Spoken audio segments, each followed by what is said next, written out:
Thank you, Sophie. On Spotlight tonight, the hospice boss having sleepless nights over future funding. With post-budget changes, staffing costs alone will go up by $700,000. It's a vital service, but one which may have to be cut.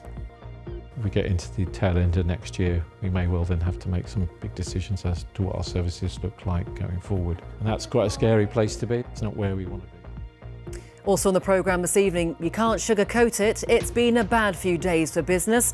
The severe weather brought by Storm Dara had a big impact and traders are counting the cost. I'll be hearing concerns that some free parking in Cornwall could be about to expire. Reconnecting with a major air hub, Exeter announces new flights to Amsterdam. And the charity making certain everyone finds a home for Christmas. These guys are so bonded to their animals. They spend all day, every day with them. They know them inside out, back to front. They would feed the dog before they'd feed themselves. And we've seen that lots of times.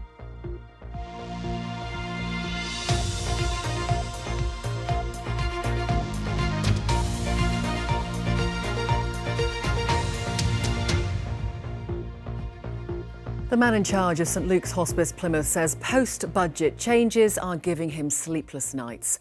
It, like many hospices in the UK, says the national insurance and minimum wage rise announced in the budget will cost them hundreds of thousands of pounds extra and could lead to difficult decisions in future. But for many, it's a vital service. St Luke's provides urgent care at home for around 300 patients every month in Devon and Cornwall.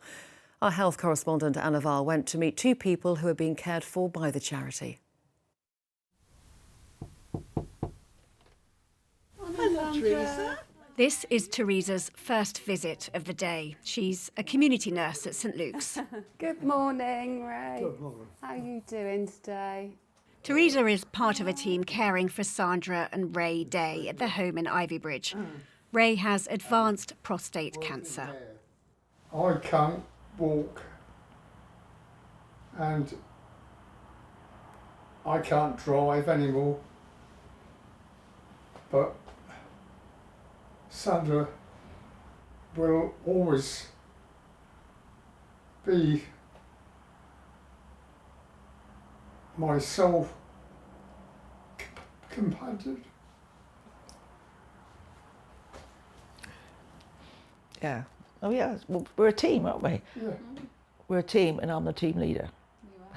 You're the boss. That's what I tell him. This is where Ray likes to spend his days, in their conservatory.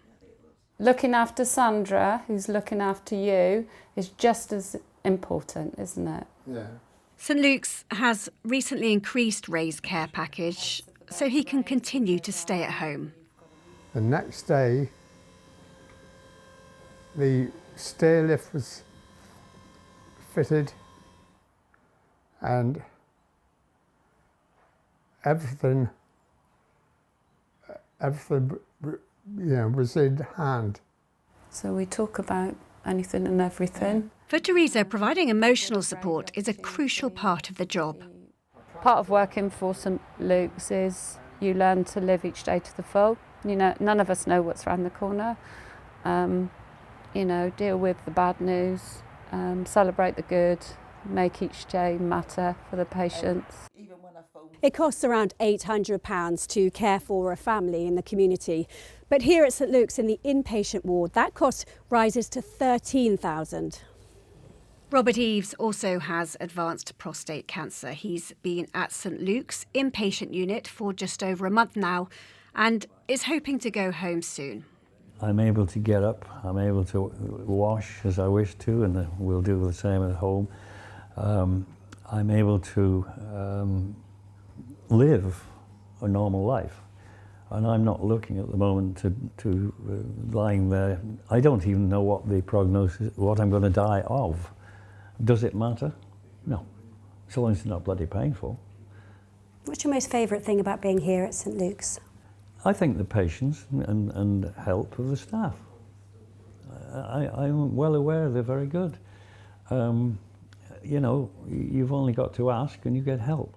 For us, being in that home when he's like this. It's all about the closeness. I think we can manage with the help of St Luke's. We can do that. We laugh, we do cry, but we've had a good life. Well, Anna is here with us now. Anna, you can see from Sandra and Ray there how important the work hospices is, and it's all for free. Tell us about funding. Well, St Luke's says those changes in the budget will add an extra £700,000 to its staffing cost, and that's on top of the £1 million deficit the charity is already facing. We're about providing that really special care for people at the most critical time in their lives, really. So we will keep that focus. We're not going to be cutting corners, but, you know, as I say, if we get into the tail end of next year, we may well then have to make some big decisions as to what our services look like going forward. And that's quite a scary place to be. It's not where we want to be. Hospice care is available to anyone for free, but hospices only receive a small percentage of their funding from the government, relying on charity contributions for the rest. The Department of Health and Social Care says next year's funding will be set out in due course. Weldmar Hospice Care in Dorset cares for more than 560 patients. It's also facing a £400,000 cut in NHS funding, which will mean cuts to staff and services. The service that we provide for patients in rural areas enables them to be at home.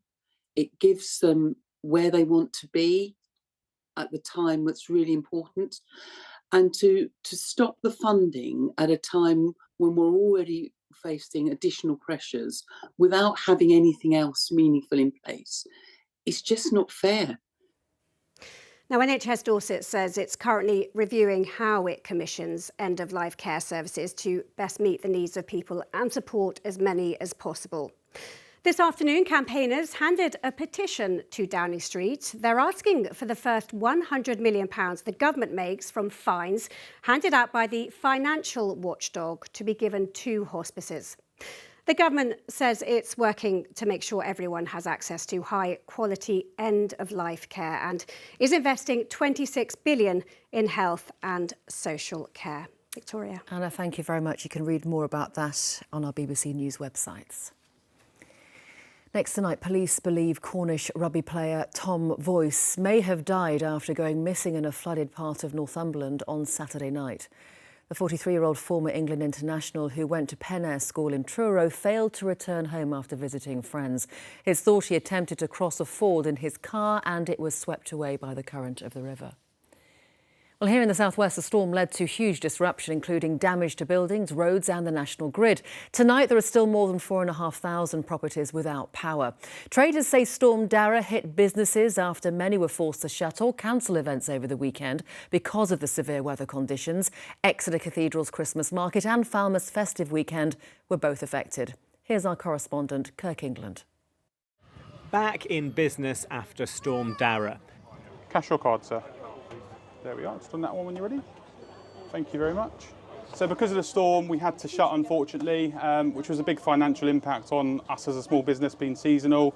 We only have 5 big Saturdays for the duration of the market whilst we're here, and one of them was lost, unfortunately, because of the storm. But within now and the next week, fingers crossed, we can recoup some of them losses. The high winds and rain led to cancellations across the region. Exeter Cathedral's Christmas market was up and running again on Sunday, but... Well, obviously, it's a big hit. Saturday is like the biggest day of the week. It's usually full of people. It's just where you get the most trade. You kind of live for the weekends with these markets. So, obviously not ideal. But at the end of the day, it was a big storm. They did the right thing by closing it down. One Saturday closed the whole day due to the storm. Obviously, it's affected the sales that on a Saturday are quite high. So we lost quite a lot of money on just one day of closing down. This was Falmouth's festive weekend last year. A huge amount was planned for this year's to pull in the crowds again. So there was a whole thing from an artificial ice rink, the land train, the snow globe, there's various different activities, performances, stage performances. Business owners say they will now be trying to make up for lost turnover during the next few weeks. We were relying on that weekend, so now we've still got to make it count. We've got plenty of time to, so we're going to push promotions, push the fact that we're here, and we still want to see people. The message from traders: support your local high street. Kirk England, BBC Spotlight. Well, one Devon attraction is also in need of support after it was heavily hit by the stormy conditions. Combe Martin Animal and Dinosaur Park says it'll cost a lot of money to fix the damage after ancient trees are brought down, breaking fences and crushing enclosures. Hattie McCann reports. Animals had to be taken to safety when the trees started falling on Saturday as the wind blew over Combe Martin. Several of the enclosures were left with huge holes in the fences. We came across multiple trees down in the park, including some of the trees within our grey wolf enclosure just here. So we had to work on, some of them have fallen against the fence, so we needed to chop those ones off just to ensure that they obviously didn't affect the wolf fence at all. And we've had to go into the enclosure and also cut some of them back as well. Because of the damage, the wallabies are in the baboon enclosure. The lemurs have had to move inside, and the emus are bunking with the alpacas, who are not very happy about it. And it'll be a while before anyone walks with the dinosaurs. Usually if we were stood here we should be able to see one of the dinosaurs just round here. We do have one just down here that has a root right on under his neck at the moment, and we have a smaller T-Rex further up that I can't even get a view of at the moment. But we've just had, it's roughly 9 or 10 trees that have come down in this area. For the park, it means a delay in the projects they had scheduled for their winter period. We're now having to prioritise all the tree clear up, building the new enclosures now for the animals that we've had to temporarily relocate. And that has then put a hold on our Amur leopard enclosure that we're building at the moment, and also our new seal enclosure that we're building as well. For now, the park is still off-grid, using a generator for power, but an army of volunteers has descended on the park to help out. On Monday, there were 36 in total. With their help, the team hopes the dinosaurs will be back on the rampage in time for next season. Hattie McCann, BBC Spotlight, Combe Martin. A public consultation is being launched on plans for a private operator to take over managing 25 car parks in Cornwall. Councillors met today to push ahead with an idea which the authority insists will save money. Our Cornwall political reporter Seb Noble has more. Just a couple of weeks to go then until the big day, with people out and about doing their Christmas shopping. You may well have found it harder to find somewhere to park in our town centres. But could that experience be about to get more expensive too? Some Cornwall Council car parks in Newquay are free to use in winter, but there are fears about a private operator taking over and removing it. Free parking, I think, is an attraction. I think, well, pop in, we'll spend an hour there, spend some money, but you're not going to if you've got to spend a £5 or whatever for parking. I think for local business, you need people to come in at all times of the year, and if the free parking's there, it's going to encourage a lot of local families, and even some of the tourists that are coming down, they don't want to be getting the extra charge as well. If they've got to pay £2, £3, £4, £5 to park, I don't know how much it is, it's less that they'll spend in the shops. But would any transfer mean waving goodbye to free parking? I think the continuation of winter-free parking is of extreme importance to the people of Cornwall, and evening parking as well. And we will instruct Corserve when they issue these contracts that actually this will be a part of it, and try to ensure that they mirror what's there already. The council says it struggles to enforce parking because it's not allowed to use cameras. A private operator can, though. Supporters say that would lead to better enforcement in future and more money for the authority from parking fees. Some councillors are still opposed to the idea, though. My view, and I voted against these proposals, is that we need Cornwall Council to make the money from enforcement, not a private company. We do have a problem with government not yet authorising councils generally, particularly this one, to use cameras themselves. While lobbying for that continues, the council will have to decide whether to drive through the plans or just park them. Seb Noble, BBC Spotlight, Newquay. Exeter Airport has announced new flights to Amsterdam. KLM Royal Dutch Airlines will start flying from Exeter to Schiphol from the end of March next year. The new route should be a boost to the airport and to the southwest economy. Our business reporter Scott Bingham has more. KLM already operates out of Norwich, one of 3 other airports owned by the Rigby Group, in addition to Exeter. After months of negotiation, today it was announced that the Dutch airline will fly daily to and from Exeter, reconnecting the city with Amsterdam for the first time in 5 years. This is really significant for us and great news for the airport and the local region. Are we going to see future expansion there? Well, that's certainly the hope, and the team will already be working on that. And if we can make this one a success, I'm sure more will follow. The new route connects Exeter and the southwest not just to Amsterdam, but also to the rest of the world. KLM flies to 155 destinations, opening up direct onward connections, and Schiphol is also an international global hub. Clearly, we see the UK market is the first market in Europe for KLM by far, and we are assessing on a regular basis any opportunity to continue to grow. And the southwest and the west country has been identified for years, and it's materializing today, so we are very happy with that. From the end of March next year, there will be a daily flight 7 days a week, leaving Amsterdam at 4:15 in the afternoon and returning from Exeter at 5:20 local time. The previous connection under Flybe attracted around 60,000 passengers a year. The aim is for similar numbers, improving transport links, but also potentially boosting the regional economy by pulling in thousands of extra visitors. It gives us opportunities for both inbound tourism, which is really critical for our bedrock industries in the southwest, but also that outbound piece to the rest of the world. And when I look at some of the economic activity that's going on in the southwest, we need these routes to bring inward investors in, so it is a really important route for us. At its peak pre-COVID, Exeter Airport was handling around 1 million passengers a year.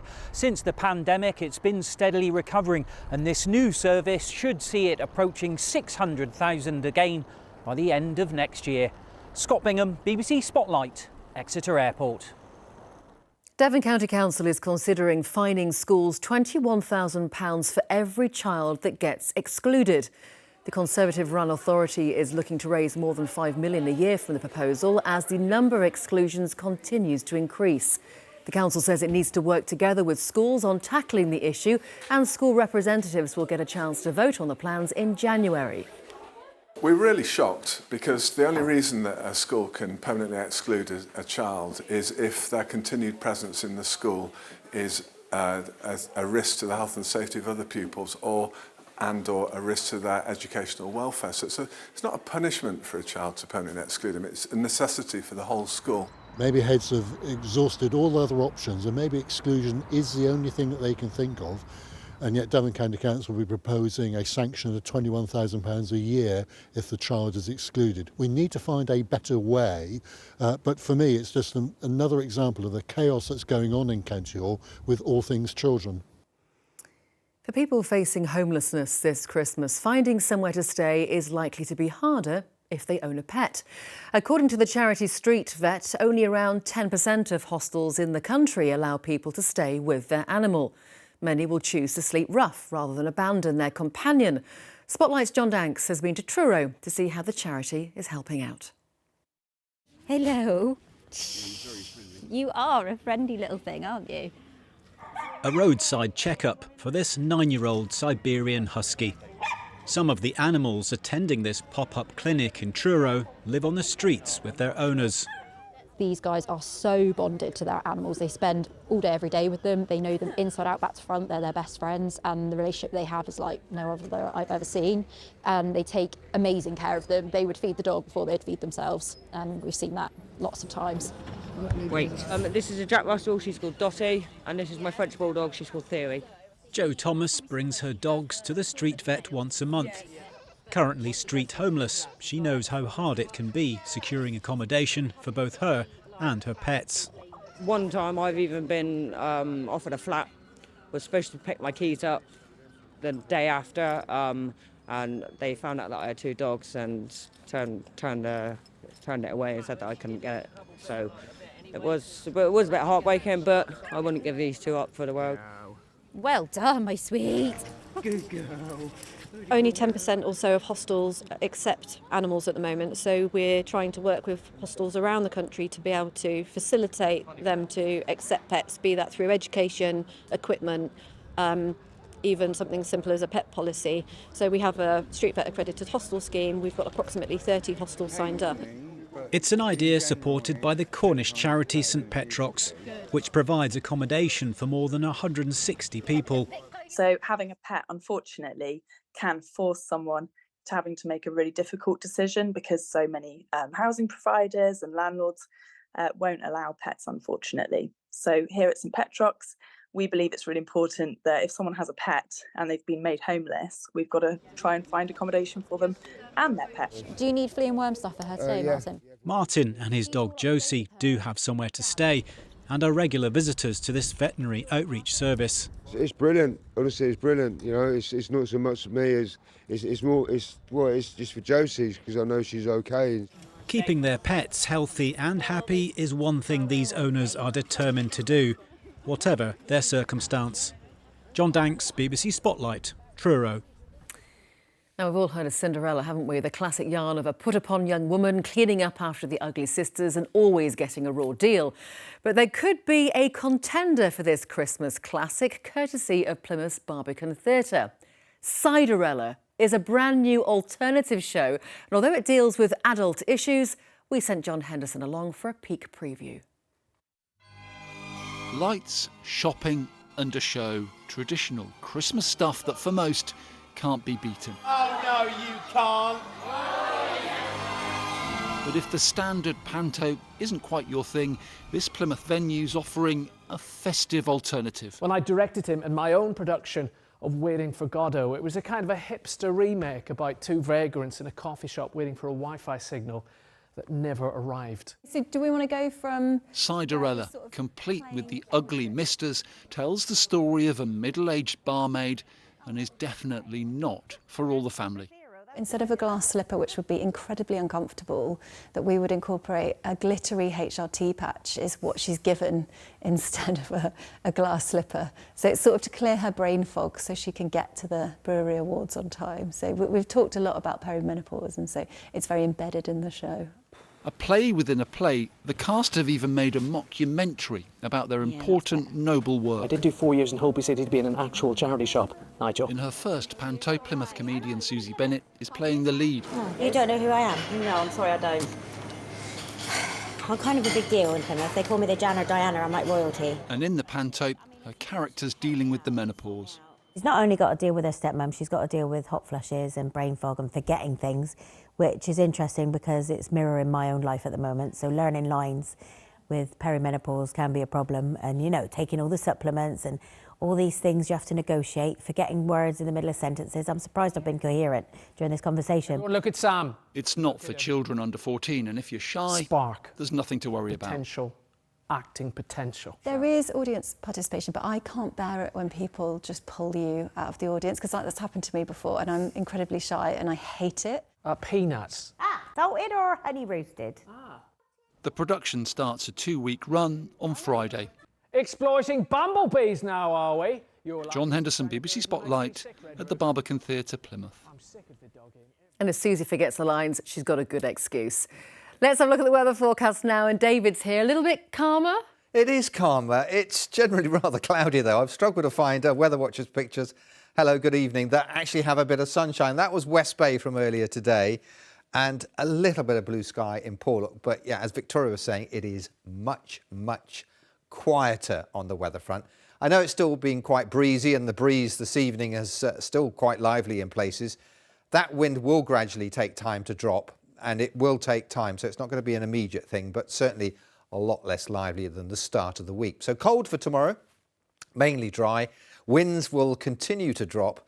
I can't promise much in the way of sunshine, I'm afraid. We've got a lot of cloud around. Big satellite picture's not picking up all of that cloud. It is picking up where the centre of the area of high pressure is. That's over Scotland. And that doesn't move very far over the next 24 hours. So the same setup really for us tonight and tomorrow, with easterly winds, a fair amount of cloud through the English Channel. That might just drift a little further north tomorrow. Might trigger a few showers along the south coast of Devon and southern Cornwall. But apart from that, it's a dry story and a story that stays really the same on Thursday. By Friday and into the weekend, there are some changes coming our way, perhaps a few more holes in the cloud on Friday, and then a cold front coming down from the northwest on Friday night and into Saturday. That will introduce a change because it opens the door to slightly less cold air, but also perhaps a better chance to see some breaks developing in the cloud, particularly on Saturday night, where potentially we could have another frosty night to look forward to. Not tonight, though. Lots of cloud tonight. Misty in places, but it's really a veil of cloud that sticks with us all the way through to the end of the night, and a minimum temperature of between 4 and 6 degrees. So it'll be frost-free. The breeze will be there again tomorrow morning, so that extra layer is needed again tomorrow because it's not going to be a particularly warm day. There are showers just along the English Channel coast, and some of those might just come a little bit further north during the course of the afternoon. But most of the day is dry. You struggle to find any holes in the cloud, but most likely along the North Cornwall coast, perhaps North Devon, seeing a few breaks in the cloud, allowing brief glimpses of sunshine, but I think they will be brief. These are our maximum temperatures, up to about 6 to 8 degrees tomorrow, very similar to what we've seen today. And of course, with that breeze, it feels colder than that. The forecast for the Isles of Scilly here, again, breezy and cold. Often rather cloudy, perhaps a chance of a few showers here tomorrow morning as well. Times of high water, Padstow, that's at 13:32, Portland 14:50 in the afternoon tomorrow. And the winds are from very similar direction. They're coming in from the east-northeast.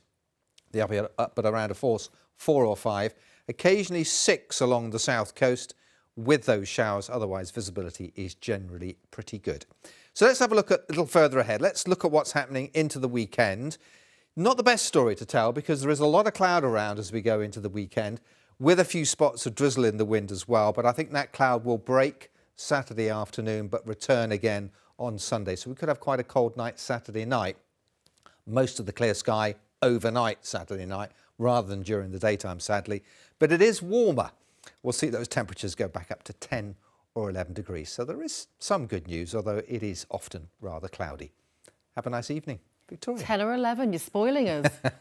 Thanks, David. And thank you for joining us this evening. Heidi Davey will bring you the late news at 10:30, and we hope you'll join us again for Spotlight tomorrow. From all of us, good night.